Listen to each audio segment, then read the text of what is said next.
10:40, decíamos que les íbamos a proponer una charla muy interesante. El lunes, en el auditorio Julián Cini, del edificio nuevo del Banco de Corrientes, van a estar Augusto y Mateo Salvato, que son emprendedores, gente muy vinculada a la tecnología.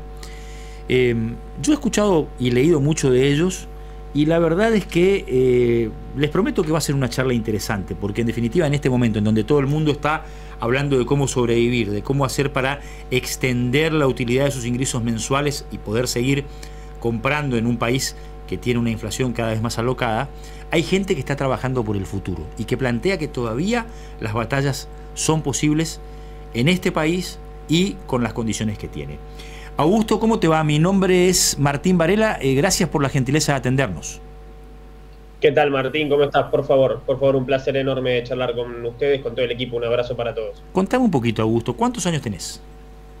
29 años. 29. Vos sabés que estaba contrastando un poquito el título de la charla que van a dar, de la charla que promociona la Federación Económica en Corrientes el lunes, ideas y reflexiones sobre el mejor país del mundo para diseñar el futuro. Y lo contrasto con el libro, con la batalla del futuro.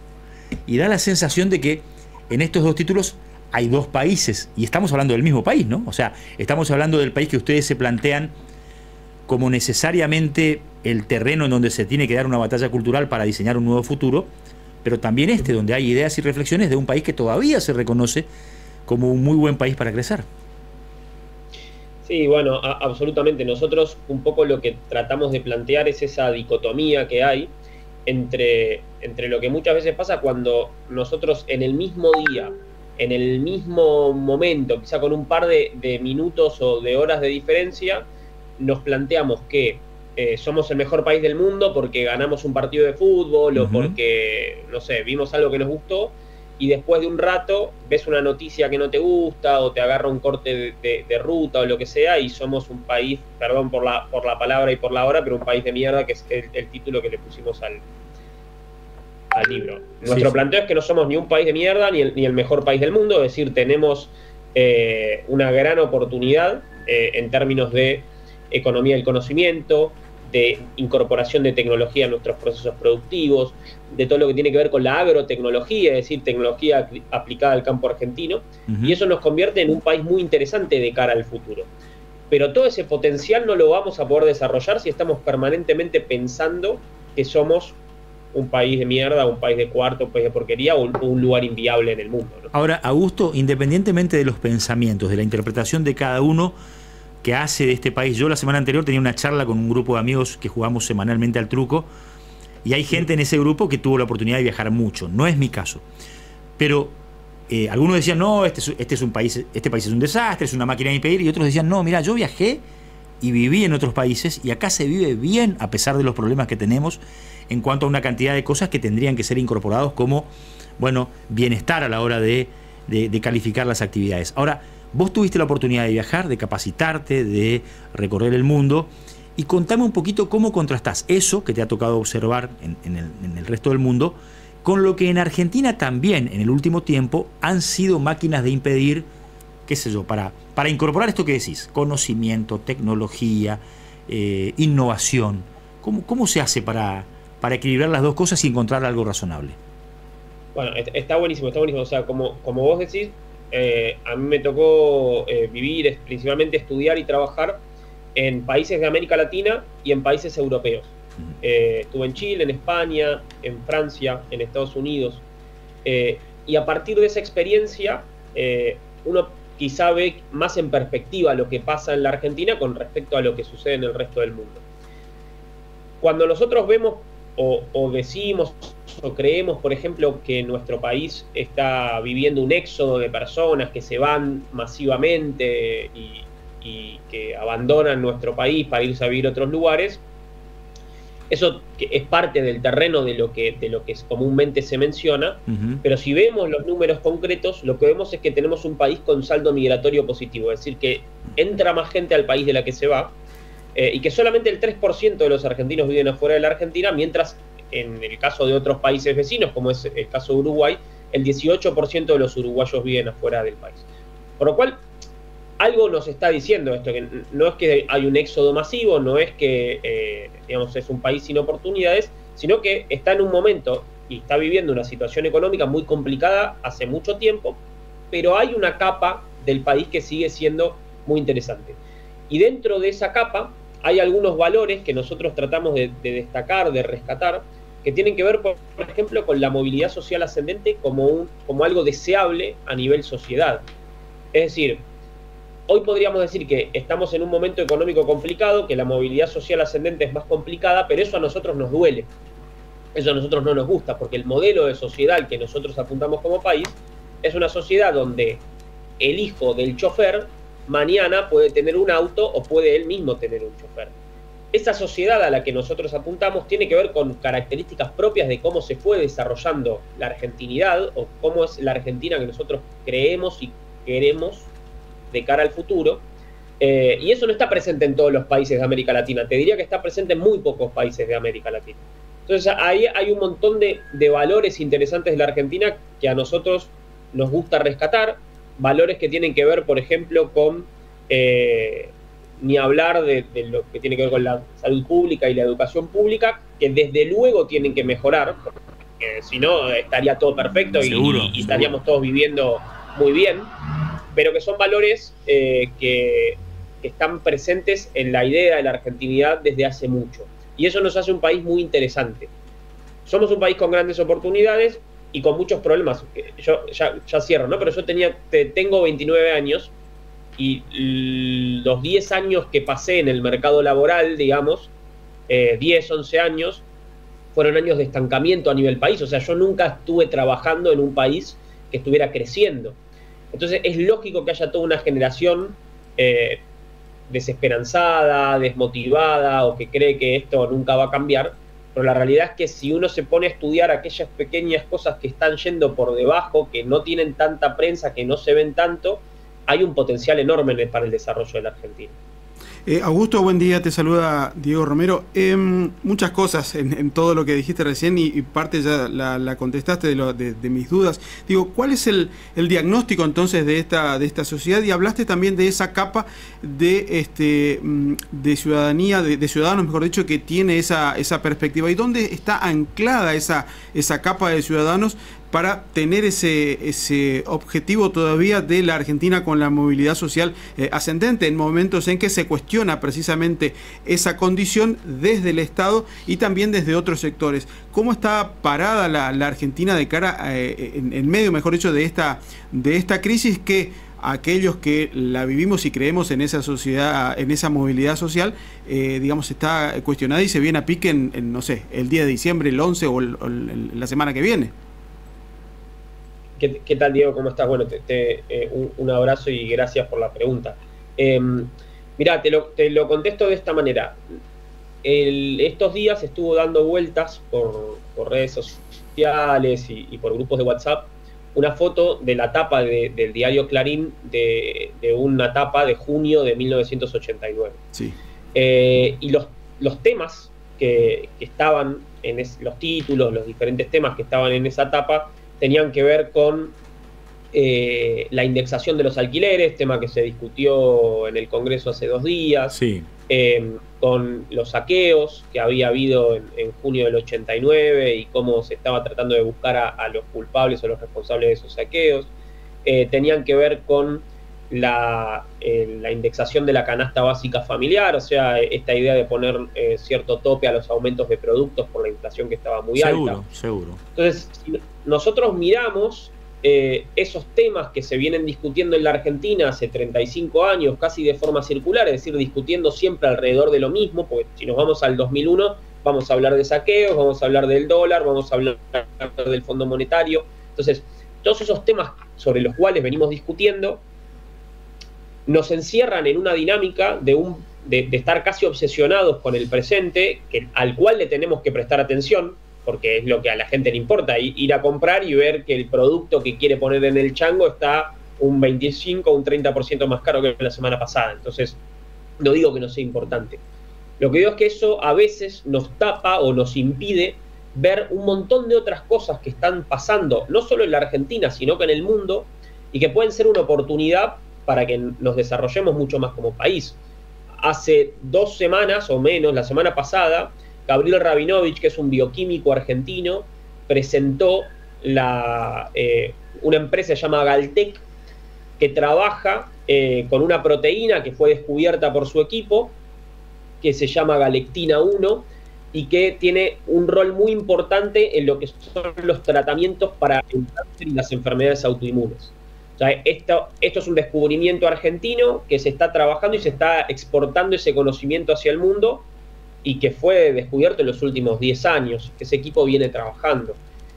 También el año pasado firmamos con China un acuerdo para exportar 2 reactores nucleares, pero reactores nucleares muy específicos que sirven para producir una sustancia que se usa en lo que se conoce como medicina nuclear. La Argentina, de hecho, va a ser el principal exportador de esa sustancia a partir de 2024.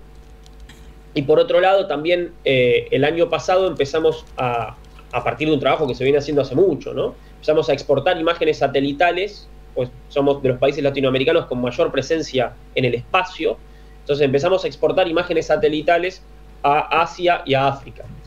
Entonces ahí hay una dicotomía que tiene que ver con lo que planteaba, si no me equivoco, Martín hace un rato, que es esas 2 Argentinas, ¿no? O sea, hay una Argentina que está corriendo atrás de la inflación y otra que es el país con mayor presencia en el espacio, el país que exporta reactores nucleares, que tiene una investigación en bioquímica increíble, donde hay startups que se dedican, por ejemplo, a lo que es la industria, en lo que es la industria agrotecnológica, a usar inteligencia artificial para tener cultivos más inteligentes y más eficientes, cuidando el medio ambiente. Entonces, toda esa Argentina pujante que está ahí, está esperando de alguna manera que la situación se estabilice para explotar, y para explotar en el buen sentido, para romperla. Entonces, un poco lo que nosotros tratamos es no de meter abajo de la alfombra los problemas, sino de mostrar todo eso que está pasando, especialmente para que esas generaciones que vos, Diego, mencionabas, que están desesperanzadas, estancadas o que no tienen tanta fe en el futuro,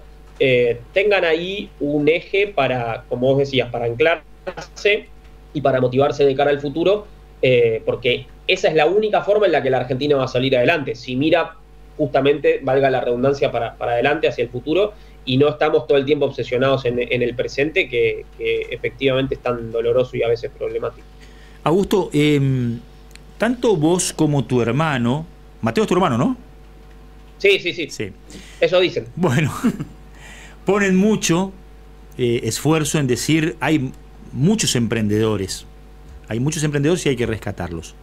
Ahora, también es cierto que el país ha venido dando pasos en el último tiempo, fundamentalmente a través de una clase dirigente, que muchas veces insólitamente impide ganar mercados en el mundo, incorporar tecnología, que es lo que ustedes proponen, actualizar conocimiento en el sistema de educación pública, someter a, qué sé yo, la posibilidad de evaluar el desempeño docente por actitudes gremiales, que son muchas veces restrictivas de la incorporación de crecimiento. Entonces, yo entendía en ese título del libro de ustedes, La batalla del futuro, que indiscutiblemente hay un diagnóstico respecto de que hay que cambiar culturalmente de raíz el país para sacarle provecho a todo ese conocimiento que vos decís está en esas capas que hay que rescatar. Hoy estamos en el medio de un gran debate por cuestiones electorales, económicas, sociales. ¿Cómo ves todo lo que ha pasado y fundamentalmente lo que se está discutiendo respecto de algo que vos recién decías que es fundamental y diferencial y que nuestros padres fundacionales han apostado como algo clave para el crecimiento, que es la educación pública? ¿Cómo ves este debate que hay alrededor de lo que algunos consideran, qué sé yo, por actitudes de los candidatos, ya te imaginarás de quién estamos hablando, una amenaza contra la educación pública? Porque algunos dicen, en realidad no es una amenaza, es una apuesta por algo diferente. En lugar de subsidiar la oferta, subsidiamos la demanda. O sea, hay un debate fuerte alrededor de cómo educar y de lo que se viene. ¿Cómo lo ves? Es un punto súper interesante. Yo lo que te diría es lo siguiente: a veces en la Argentina, por ser demasiado conservadores y no dar ciertos debates, o no querer dar, o no animarnos a dar ciertos debates, por tratar de proteger digamos, las cosas que creemos que no deberían cambiar, terminamos a veces siempre pasando dos pueblos en todo, ¿no? Sí. Entonces, cuando llega el momento de dar el debate, ya hay que cambiarlo todo, nada funciona. Entonces, ahí creo dos cosas que me parecen muy importantes. La primera es que toda esa... Nosotros a veces para hablar de la educación lo ponemos siempre a Sarmiento, ¿no? Como la persona que habló de educación o que cambió la educación en la Argentina. Y sin duda su gobierno fue muy importante para hacerlo, pero había toda una generación de dirigentes, de intelectuales, de periodistas, de ciudadanos en general, que creía que la educación era importante. En 1883 se hizo el primer Congreso Pedagógico Internacional en toda América Latina, se hizo en la Argentina, en 1883. En ese momento, Onésimo Leguizamón, que era presidente de la Corte Suprema de Justicia, decidió renunciar a ese cargo, que era vitalicio, para ser el presidente del Consejo, del Congreso Económico y Pedagógico Internacional.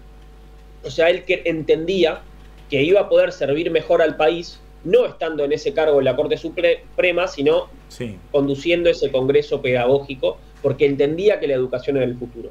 Y si uno estudia los debates, y esto es parte del libro nuevo que presentamos, que están volcados ahí, los debates en 1883, los debates públicos, tenían que ver con la educación, no por una cuestión electoral, porque no era un año de elecciones nacionales, sino por una cuestión de genuina preocupación de la sociedad por el tema educativo. Para todo ese año 1883 fue fundamental para que en 1884, al año siguiente, se publicara la ley 1420, que fue la ley de educación pública más avanzada en ese momento, a nivel latinoamericano y a nivel global también, y que permitió que la Argentina tenga después todo ese capital social que explotó durante todo el siglo XX. Entonces, el primer punto que te diría para responder la pregunta es: las discusiones sobre temas complejos son complejas, son largas y requieren mucha seriedad y hay involucramiento de la sociedad. O sea, nosotros como sociedad no podemos pretender que venga alguien a solucionar la cuestión educativa, sino que tenemos que involucrarnos activamente en ese debate. Eso es lo que Guillermo O'Donnell, que es un politólogo, llama democracias delegativas. Es eso de ir, votar cada 2 años y lavarme las manos de lo que pasa después. Bueno, la sociedad tiene que tener un involucramiento activo en esto y cada uno tiene un poco su rol en este lugar. Obviamente los dirigentes con más responsabilidad, los ciudadanos con menos, pero todos tenemos un rol si queremos que este tema sea trabajado con seriedad y a futuro. Y el segundo punto de la respuesta es: no seamos o tratemos de no ser tan conservadores en un mundo que cambia tan rápido. Yo a veces pongo este paralelismo. Si nosotros vemos hoy un aula de 1800 y pico, o sea, las aulas de esas primeras escuelas que fundaba Sarmiento, es muy parecida a un aula actual, donde yo fui al colegio o donde yo fui a la universidad. Y en el medio, hoy tenemos teléfonos celulares con los que entramos a aplicaciones que tienen inteligencia artificial. Estamos acostumbrados a que cuando vemos una película se nos recomiende automáticamente en función de nuestros intereses y nuestras preferencias. Y sin embargo, la educación viene siguiendo casi el mismo modelo. Entonces, tenemos que cambiar la educación. Si todos estamos de acuerdo en que el modelo es educación pública, donde, como decíamos antes, el hijo del chofer pueda ir a educarse y pueda tener una buena educación para el día de mañana tener un auto, si todos estamos de acuerdo en eso, que más o menos casi toda la Argentina está de acuerdo en eso, tratemos de orientarlo para que eso sea, o para que esa educación sea de calidad y no ser tan conservadores de terminar descuidando finalmente lo que queremos proteger.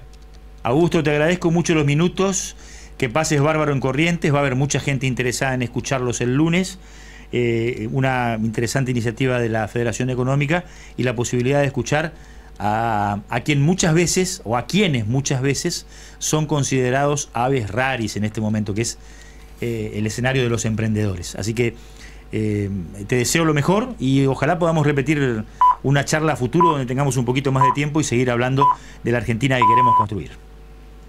Por supuesto, gracias por el tiempo, un abrazo grande y un saludo también para toda la audiencia. Augusto Salvato junto a Mateo Salvato van a estar el lunes en el auditorio Julián Cini hablando de ideas para crecer en el mejor país del mundo. Recordemos que también ellos en su momento publicaron La Batalla del Futuro, donde Augusto deja en claro que lo que se viene es una batalla cultural, la necesidad de romper, porque como decía recién, el mundo ya cambió y cambia, y Argentina no se puede dar el lujo de seguir estancada con las máquinas de impedir. Esos que dicen, no, ya saben quiénes son. Bueno, hay que discutir el futuro, hay que hacerlo porque el mundo está cambiando. ¿Pausa? Sí, señor. ¿Cómo quedaron tus ingresos en relación a la inflación?